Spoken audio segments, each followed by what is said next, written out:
Selamat pagi, bertemu kembali dengan saya Hieronymus Erwin Indrawan.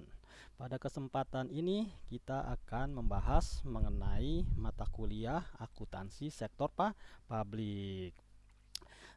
Pada kesempatan ini kita memasuki pertemuan ke-9. Oke, saya buka slide-nya dulu ya.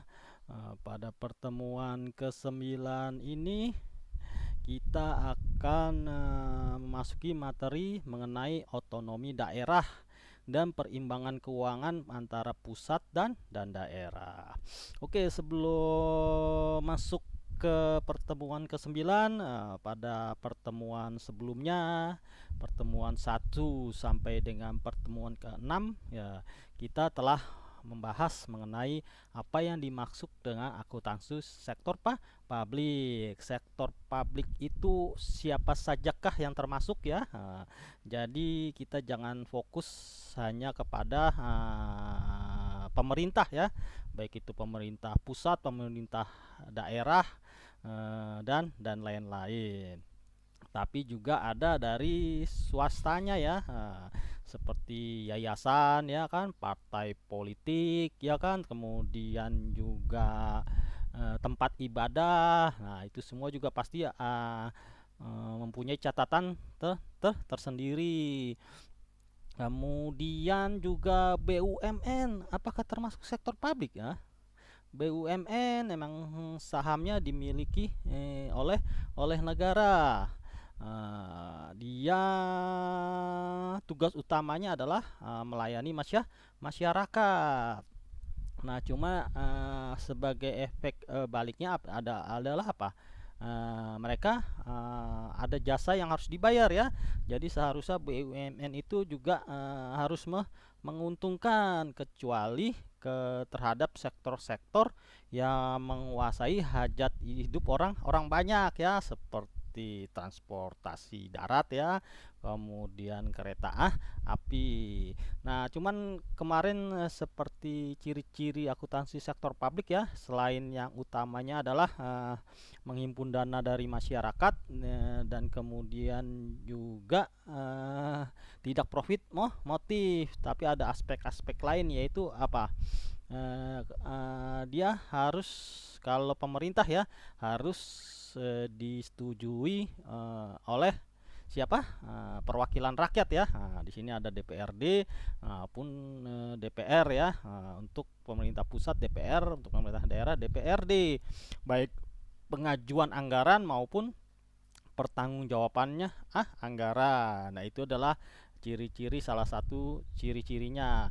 Nah, sementara BUMN dia bertanggung jawab nggak? Dia pernah mempertanggungjawabkan operasional perusahaan kepada perwakilan rakyat kan? Tapi BUMN bertanggung jawab terhadap menteri yang terkait ya, terutama terhadap presiden tentu saja. Nah, dilihat dari prosesnya, kalian sudah dapat membedakan apakah termasuk sektor publik atau tidak. Kecuali termasuk BUMN itu pemerintah pusat, BUMD itu pemerintah daerah ya kan. Karena BUMD juga sahamnya dimiliki oleh pemerintah daerah. Nah, setelah kita mengetahui siapa saja sektor publik, kemudian bagaimana proses membuat anggarannya kemarin, kemudian juga aspek-aspek yang harus dimiliki ya, kemarin ya, ada integritas, pertanggungjawaban dan lain-lain. Nah, semuanya bila berhubungan dengan APBN atau bebenah harus dimulai dengan apa? Ada tujuan ya. Jadi nggak sembarangan membuat proyek, tapi ditentukan dulu maksud dan tujuan dari pembiayaan atau proyek tersebut ya. Nah, kemudian juga anggaran kan dibagi dua bagian besar ya. Yang pertama adalah untuk membiayai operasional ya, baik itu belanja daerah, belanja gaji dan lain-lain. Yang kedua adalah proyek-proyek pembiayaan yang berkaitan dengan pasti tujuan pemimpin terpilih. Nah, pada pertemuan 9 kita akan memasuki otonomi daerah. Nah, otonomi daerah dari sini adalah apa? Daerah bisa mengatur wilayahnya sendiri. Nah, itu ditandai dengan pemilihan langsung di tingkat daerah ya. Kalau di luar Jakarta itu sampai lurah ya, sampai lurah itu dipilih langsung ya. Jakarta saja yang wali kota, lurah dan ke bawahnya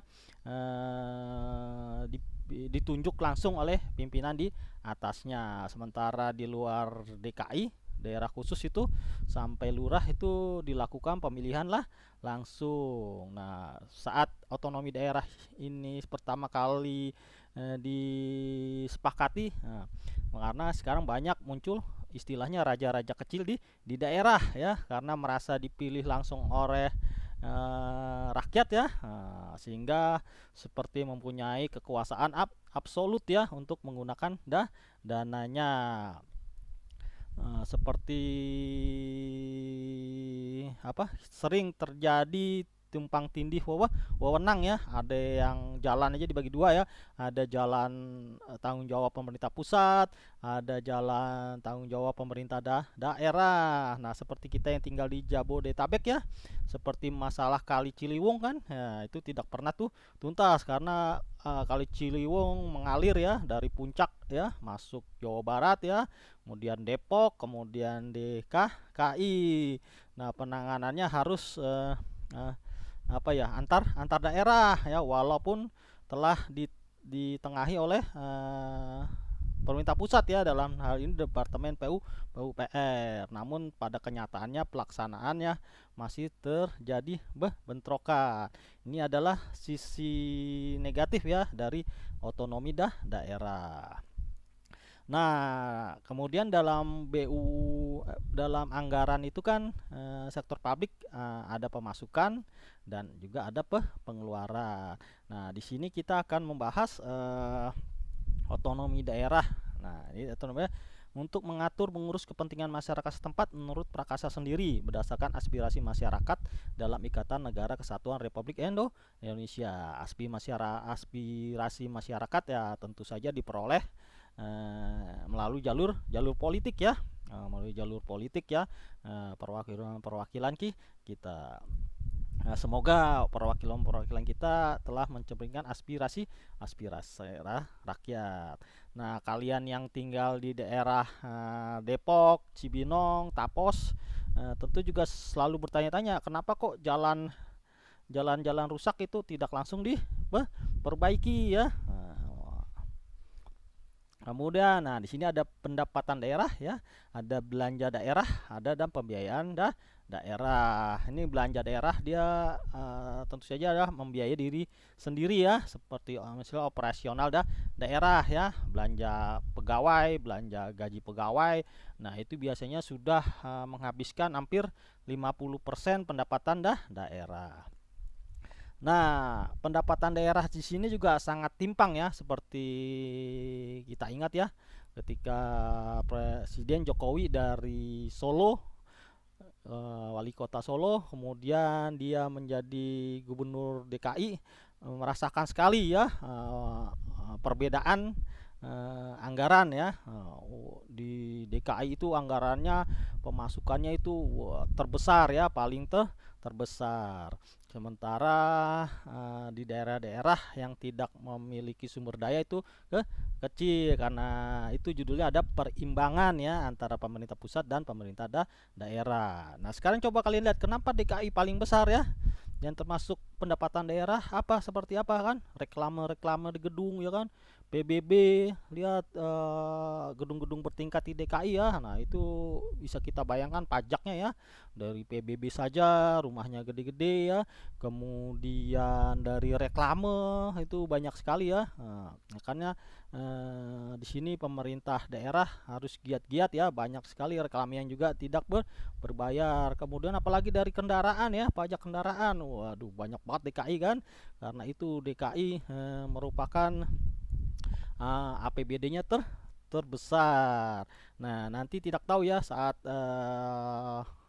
ibu kota dipindahkan ya, apakah DKI masih tetap sebagai penghasil terbesar ya. Nah, Kemudian juga otonomi daerah ini kan dulu kan isunya ya, daerah yang kaya ya seperti Papua, tambangnya itu tidak memperoleh, tidak dapat jatah, semua diambil oleh pusat. Nah, dalam otonomi daerah ini pemerintah daerah turut mendapat saham, sehingga sekarang kita lihat pemerataan pembangunan lebih lebih terasa ya. Di Papua juga mulai dibangun, tapi sisi jeleknya ya itu tadi, banyak raja-raja kecil karena merasa dipilih langsung oleh rakyat, dan juga pemerintah pusat tidak bisa banyak ikut ikut campur ya, karena sebagai kita ketahui sebagai seorang pemimpin tentu untuk mengatur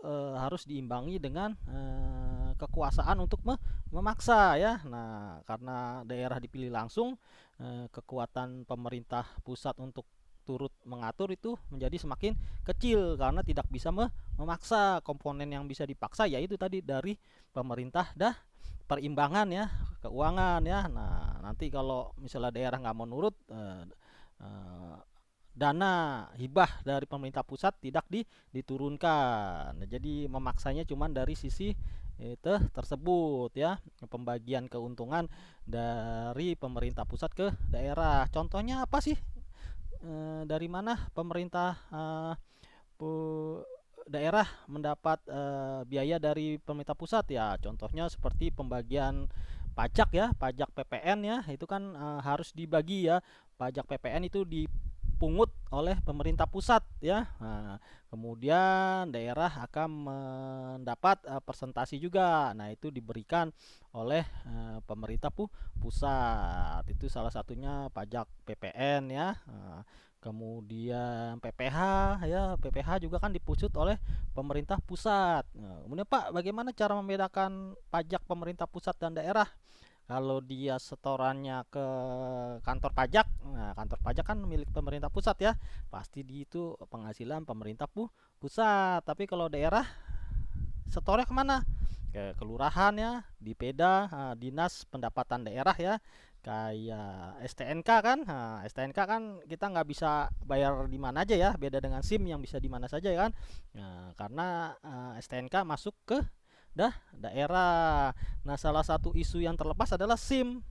SIM masuk kemana? Nah, itu waktu itu sempat diangkat ya, SIM itu tidak masuk ke pemerintah pusat kan, karena bayarnya kan di kepolisian ya. Nah, itu dana SIM padahal banyak ya, cukup banyak. Nah, itu yang kemarin sempat diangkat dan kemudian menghilang. Nah, selanjutnya ini pendapatan asli daerah ya, ada pajak daerah, restribusi daerah. Restribusi ini seperti parkir ya, kan disebutnya restribusi ya. Kita bayangin sekarang di DKI aja parkir aja sudah berapa ya. Kita kalau ke mall bisa parkirnya 20 ribuan ya. Kemudian kalau pajak daerahnya seperti tadi ya, ada PBB, kemudian reklame, kemudian yang pajak restoran tuh kalau kita di hotel ada pajak gitu ya. Kemudian pendapatan lain, pendapatan asli daerah yang sebenarnya sudah ada dan disahkan ya, pemerintah pusat tidak bisa mengambilnya. Nah, ini dana perimbangan adalah dana bagi hasil seperti tadi ya, dari PPN, PPH ya, perusahaan-perusahaan yang ada di daerah sementara pajaknya diambil oleh pemerintah. Nah, itu harus pemerintah daerah akan mendapatkan jatah juga haknya. Kemudian dana alokasi umum, dana alokasi khusus. Nah, ini adanya biasanya di APBN ya. Kalau pemerintah daerah mengajukan dana ke pemerintah pusat ya, kemudian disetujui oleh kementerian terkait, nah akan memperoleh alokasi umum maupun alokasi khusus. Kemudian pendapatan daerah lainnya ada hibah. Nah, hibah ini biasanya dari organisasi-organisasi ya. Makanya itu anggaran APBD dan APBN itu pertanggung jawabnya harus ketat karena banyak komponen-komponen C ini ya, hibah, dana darurat, nah dan lain-lain. Nah, seperti kita ketahui ya, korupsi juga banyak di dana-dana hibah ini ya, bantuan-bantuan aja masih di korupsi karena yaitu apa pertanggungjawabannya ya, pertanggungjawabannya yang cukup berbelit, dan juga masih senang dengan uang cash ya, diterima secara cash ya. Eh, yang transfer saja masih bisa dikorupsi, apalagi yang cash ya. Kalau kita dengar tuh kan di daerah padahal sudah dikasih ATM ya, ambil sendiri, tapi ada beberapa daerah yang juga membodohi rakyatnya ya. ATM-nya dikumpulkan, yang ngambil adalah pemerintah daerah, kemudian baru dibagikan ke masyarakatnya. Karena itulah program pemerintah pusat untuk mencerdaskan bangsa adalah sangat sangat penting, sehingga saat banyak orang miskin, kemudian juga pendidikannya rendah, itu gampang sekali dibodohi. Seperti kita lihat misalnya demo-demo ya, hanya dibayar seharga nasi bungkus mau ya. Kemudian juga kalau berita-berita kriminal, betapa murahnya nyawa nyawa kita ya, hanya gara-gara maling ayam, hanya gara-gara copet itu bisa meninggal. Selanjutnya adalah perimbangan keuangan antara pemerintah dan pemerintah daerah merupakan suatu sistem yang menyeluruh dalam rangka pendanaan penyelenggaraan asas desentralisasi, dekonsentrasi, dan tugas pembantuan. Jadi semuanya di namanya di berarti apa? Kita mendelegasikan wewenang ya, sama juga dalam perusahaan ya. Direktur ya kan, ada bawahnya manajer. Nah, itu mendelegasikan wewenang, karena untuk mengatur dibutuhkan wewenang ya. Kalau kita mengatur tetapi tidak punya wewenang, sangat susah ya. Seperti dosen memberikan tugas tapi tidak punya wewenang untuk memberi nilai.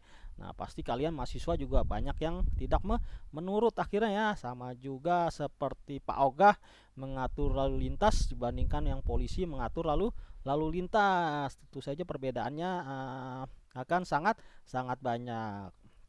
Jadi untuk mengatur itu diperlukan wewenang. Kemudian di sini ada lagi dana bagi hasil, dana alokasi umum. Nah, nanti ini sudah dibahas ya.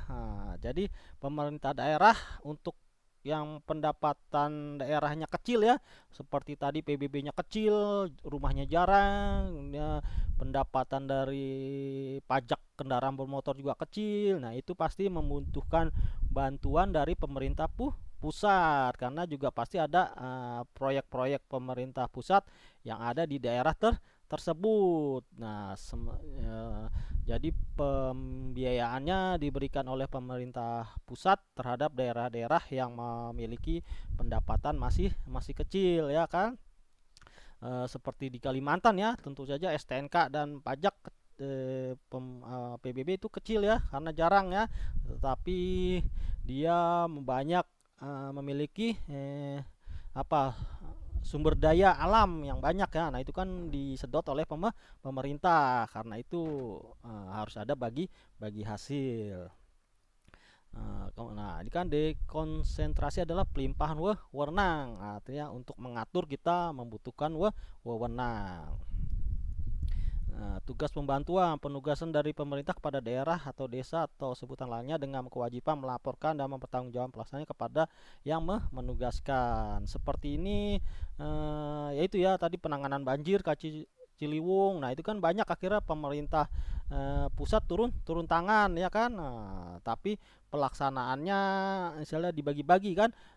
Misalnya kayak Ciliwung lagi ya, pembebasan tanah adalah ditugaskan kepada pemerintah daerah ya. Jadi pemerintah daerah yang bertugas membebaskan lahan, kemudian pemerintah pusat yang membangun proyeknya. Nah, seperti kanal, penanggulangan kanal ya di DKI kan itu terhambat pembebasan lahan ya, sehingga pemerintah pusat dalam hal ini kementerian tidak bisa mengerjakan proyek tersebut karena tanahnya belum dibebaskan. Nah, sementara pembebasan tanah tanggung jawab pemerintah daerah. Demikian juga pembebasan jalan-jalan tol ya yang ditangani oleh pemerintah pusat. Itu sistemnya adalah di pembagian tugas. Nah, Pak, kok di sini ada jalan tol yang dibangun pemerintah pusat dan jalan tol yang dibangun oleh swasta. Nah, pemerintah juga sudah membagi-bagi ya. Jadi proyek-proyek yang dikira-kira menguntungkan itu diserahkan kepada swasta, karena swasta adalah profit motif. Jadi dia tidak akan membangun kalau tidak menguntungkan. Nah, sementara pemerintah akan menangani pembangunan-pembangunan yang bersifat tidak menguntungkan tetapi dibutuhkan oleh masyarakat. Itu pembagiannya. Nah, di sini adalah dewan. Ada juga disebut dewannya ya, yang akan mengawasi otonomi daerah ini ya. Di sini dapat kalian baca ya. Dan ini adalah contoh soalnya estimasi kinerja yang hendak dicapai, estimasi. Jadi kita estimasi itu adalah target yang harus kita dicapai ya. Itu jawabannya adalah jadi baru bersifat forecast ya, itu apa? Anggaran. Kemudian proses mempersiapkan. Nah, tadi kan anggaran tersebut dipersiapkan disebut dengan kemudian ini adalah yang ketiga, rencana kegiatan dalam bentuk perolehan pendapatan dan belanja. Nah, jadi kan ada APBD, APBN itu adalah ada estimasi pendapatan, ada estimasi belanja. Dalam moneter ini mesti ada satuan mata uang ya. Kemudian jenis-jenis anggaran sektor publik. Jenis-jenis anggaran sektor publik ya, seperti tadi yang pertama pasti untuk membiayai dirinya sendiri. Yang kedua adalah proyek-proyek sesuai dengan aspirasi rakyat. Begitu ini yang merupakan. Nah, kalau kalian ada soal seperti ini, pilih aja jawaban yang terpanjang. Itu biasanya sudah pasti benar. Oke, di sini sampai di sini pertemuan 9. Semoga bisa dipahami ya. Jangan lupa untuk yang memiliki hambatan saat UTS kemarin ya, isi komplain ujian, dipantau terus nilainya ya, jangan sampai nilainya jelek dan kemudian kalian terhambat saat akan mengikuti skripsi, karena di BSI nggak bisa kalau skripsi ada nilai D ya.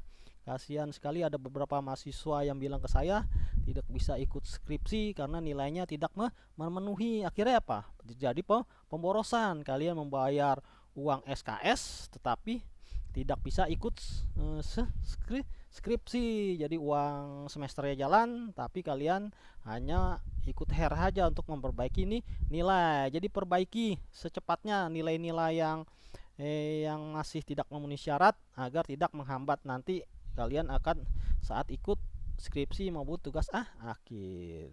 Oke, lebih kurangnya itu dari saya. Terima kasih atas perhatiannya. Apabila ada pertanyaan silahkan melalui WA group ya kan, WA group, jangan japri ya, nanti akan saya jawab supaya untuk meringankan biaya. Oke, terima kasih, sampai ketemu di pertemuan ke-10. Dan jangan lupa nanti pertemuan 9 ini kita akan ada Zoom ya. Kita akan cari waktunya untuk Zoom. Oke, terima kasih. Salam.